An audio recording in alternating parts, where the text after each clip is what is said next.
ചർച്ച നടത്തുക എന്ന വ്യാജേന സമയം ലഭിക്കാനുള്ള മാർഗമാണ്, അത്തരത്തിലുള്ളൊരു നീക്കമാണ് അമേരിക്ക ഇപ്പോൾ നടത്തുന്നത് എന്നാണ് ബോധ്യപ്പെടുന്നത്. ഇപ്പോൾ UAE-യിൽ നിന്നും ഡീഗോ ഗാർഷ്യയിലേക്ക് അമേരിക്കയുടെ B-52H എന്നറിയപ്പെടുന്ന ദീർഘദൂര സ്ട്രാറ്റജിക് ബോംബറുകൾ പറക്കുകയാണ്. ഇതിൽ നിന്നെല്ലാം ഒരു ആക്രമണത്തിന്റെ ഒരുക്കങ്ങൾ നടത്തുന്നതായിട്ടാണ് നമുക്ക് ബോധ്യപ്പെടുന്നത്. എന്നാൽ ഏറ്റവും പ്രധാനപ്പെട്ട ഇപ്പോൾ വരുന്ന ഒരു വാർത്ത ഇറാന്റെ ഒരു മിലിറ്ററി കമാൻഡറുടെ ഒരു പ്രസ്താവനയാണ്. പ്രവിശ്യ അപകടകരമല്ലാതെ സുരക്ഷിതമായി നിൽക്കണമെങ്കിൽ ഇറാനും സുരക്ഷിതമായിരിക്കണമെന്നാണ്. ഇറാന്റെ സുരക്ഷ ഏതെങ്കിലും തരത്തിൽ നഷ്ടപ്പെടുകയാണെങ്കിൽ അത് മേഖലയിലെ സുരക്ഷ മൊത്തം നഷ്ടപ്പെടുന്നതായിരിക്കും. ഇറാന്റെ സുരക്ഷ മാത്രം നഷ്ടപ്പെട്ടുകൊണ്ട് ബാക്കിയുള്ള ഭാഗങ്ങൾ സുരക്ഷിതമായി നിൽക്കാൻ ഞങ്ങൾ അനുവദിക്കുകയില്ല എന്ന ഒരു ഗുരുതരമായ പ്രസ്താവനയാണ് നടത്തിയിട്ടുള്ളത്.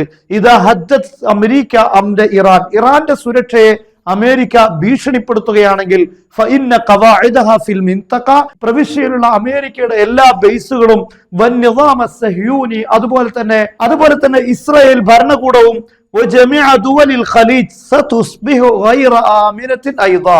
മാത്രമല്ല ഇസ്രായേലും അതുപോലെ അമേരിക്കയുടെ മിഡിൽ ഈസ്റ്റിലുള്ള മുഴുവൻ ബേസുകളും അതുപോലെ ഖലീജ് ഗൾഫ് രാഷ്ട്രങ്ങളെല്ലാം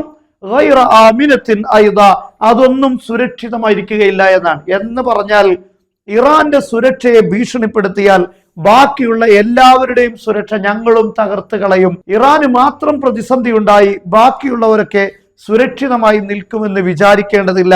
സുരക്ഷിതരാണെങ്കിൽ എല്ലാവരും സുരക്ഷിതരാവണം, അതല്ല എങ്കിൽ എല്ലാവർക്കും അപകടമുണ്ടാക്കുമെന്ന ഒരു വലിയ ഒരു പ്രസ്താവനയാണ് ഇപ്പോൾ നടത്തിയിരിക്കുന്നത്. അതിനുവേണ്ടിയുള്ള നീക്കം തന്നെയാണ് ഇപ്പോൾ ഇറാന്റെ ഭാഗത്ത് നിന്ന് നമുക്ക് കാണാൻ സാധിക്കുന്നത്.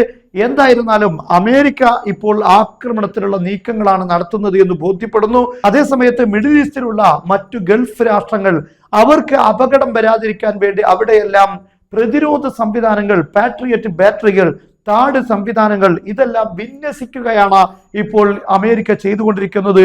അതിന് സമയം ലഭിക്കാൻ വേണ്ടിയുള്ള ഒരു നീക്കമാണ് ഇപ്പോൾ ചർച്ചകളുടെ പിന്നിൽ നടക്കുന്നത് എന്നതാണ് ഇപ്പോൾ വിലയിരുത്തപ്പെടുന്നത്.